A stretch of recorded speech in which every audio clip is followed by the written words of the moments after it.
Where do you go? What do you do?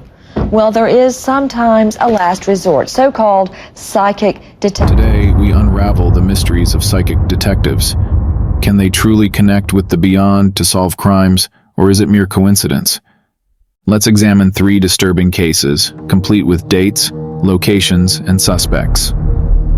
Our first case takes us to the quiet town of Soham, England, where 2 young girls vanished without a trace. For the sake of this video, we will call them the Soham girls. Two 10-year-old girls, Holly Wells and Jessica Chapman, vanished while heading to purchase candies as they passed by Huntley's leased residence close to Soham Village College. Huntley spotted them and encouraged them to come inside, saying that Carr, who was Huntley's girlfriend at the time, and whom the girls knew from her work at their school, was also at home. Despite this, Carr was actually away visiting family during that time. It is not clear what exactly happened after the girls went into 5 College Close, but investigators think that some parts of Huntley's statements to the media before his arrest and during his trial were true. The death of both girls was ultimately determined to be caused by asphyxiation.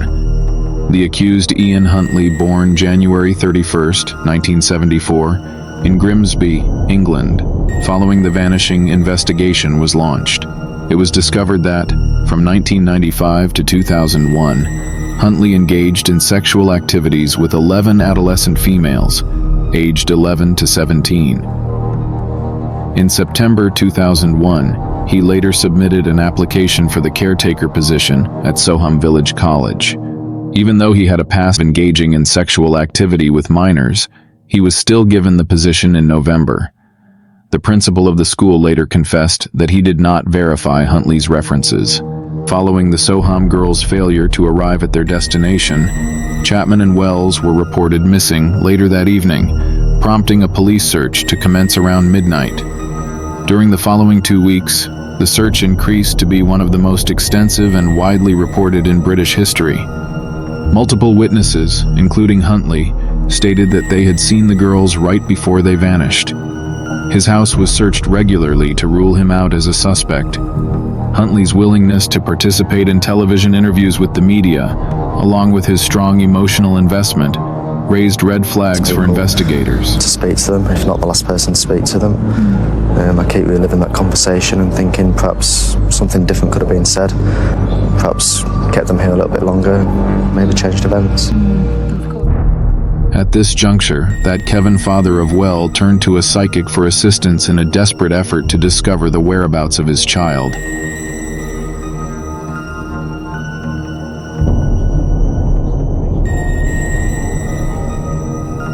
Active in the search for Holly. I know before I came along that they had no belief in the spiritual world. Enter Dennis Mackenzie, the extraordinary psychic who helped solve the murders. It was in desperation that Kevin turned to Dennis, but later he became a close ally of Kevin Wells after his daughter Holly and her friend Jessica went missing 10 years ago. In a chilling conversation with Dennis Mackenzie, when asked about Soham murders, described a strange reading, which was of a young woman in Finchley, miles away from Cambridgeshire. Dennis wondered why, when he was in Finchley, he should suddenly pick up Holly's spirit. I felt a strong connection to the girls and their surroundings. I saw a wooded area and sensed a presence nearby. So much love from her. She's fine. Let's just hope that the little time she comes through helps you. Yeah. You know, that's what we have to do, is hope it helps you.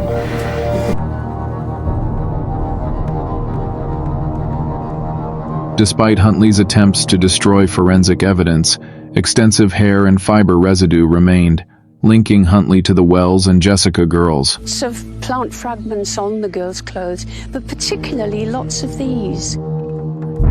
Notably, Ian Huntley and Maxine Carr were both on remand at the time awaiting trial. Hey viewers, you got to wait till the end of this video to learn what happened to Huntley.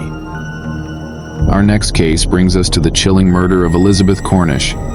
In the pre-dawn hours of August 8, 1987, Elizabeth Cornish, 42, of Belvedere, New Jersey, was beaten to death with a claw hammer as she lay in bed. Belvedere, New Jersey.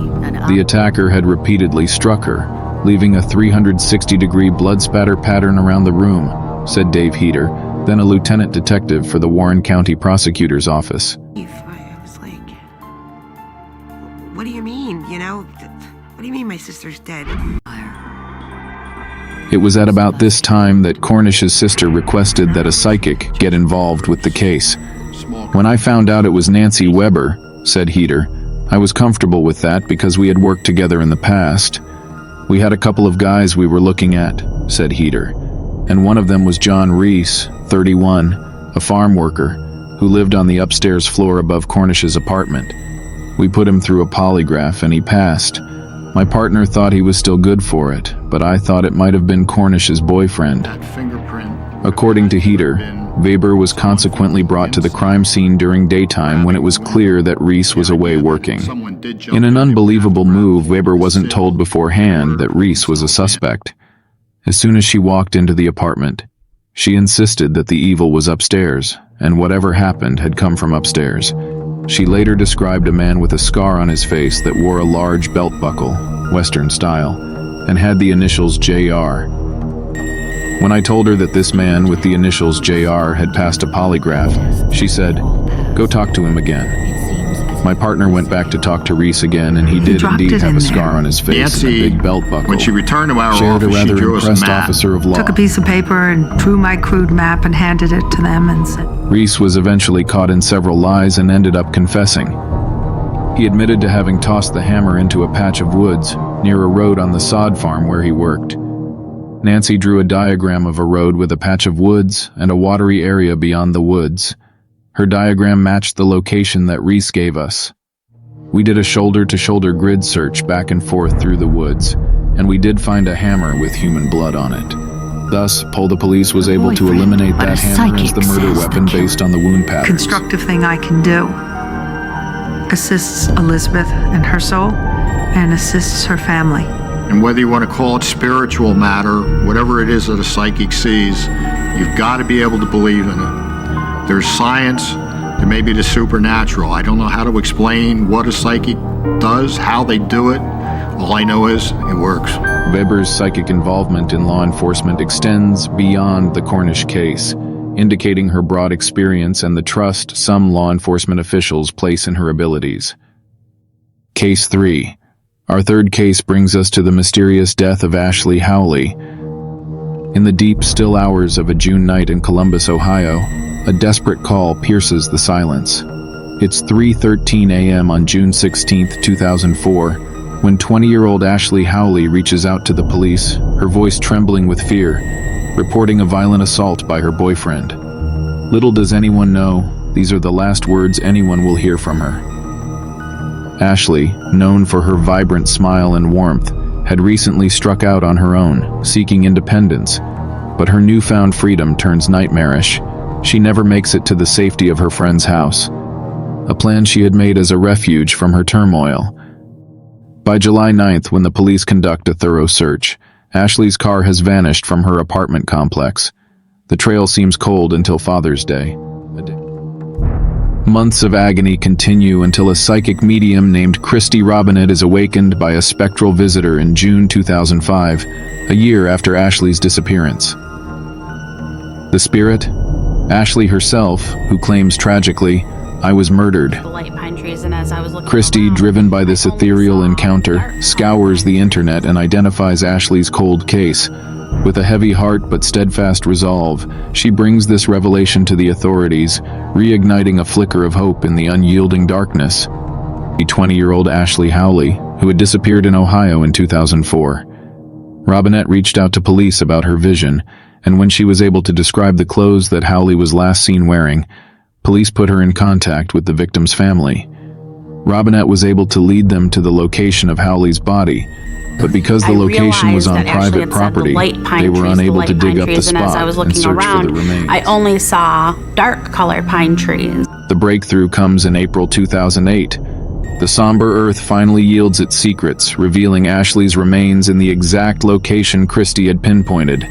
The grim confirmation comes through dental records. And instead of being so afraid, just as if we have the 7 different stages of grief for those that had lost, I realized that they have those stages on the other side.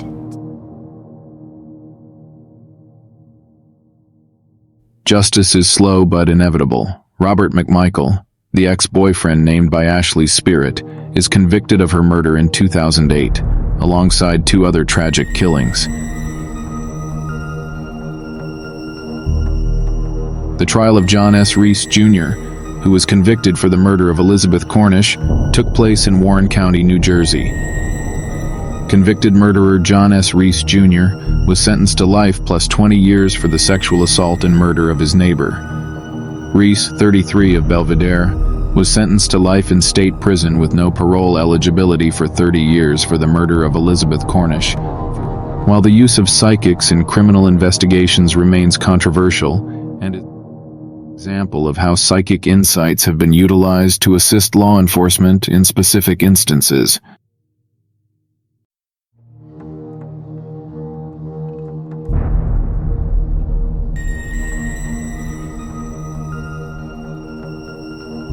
The prosecution entered exhaustive evidence linking Huntley to the girls, though he previously denied having any knowledge of their murders. Then, 3 weeks into the trial, Huntley suddenly changed his story. He admitted the girls had died in his house.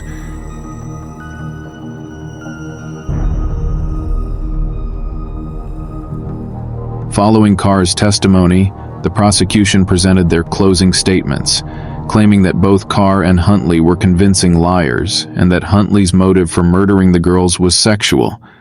On the 29th of September 2005, High Court Judge Mr. Justice Moses announced that Huntley must remain in prison until he had served a minimum of 40 years imprisonment, a term which would not allow parole eligibility until 2042, by which time he would be 68 years old.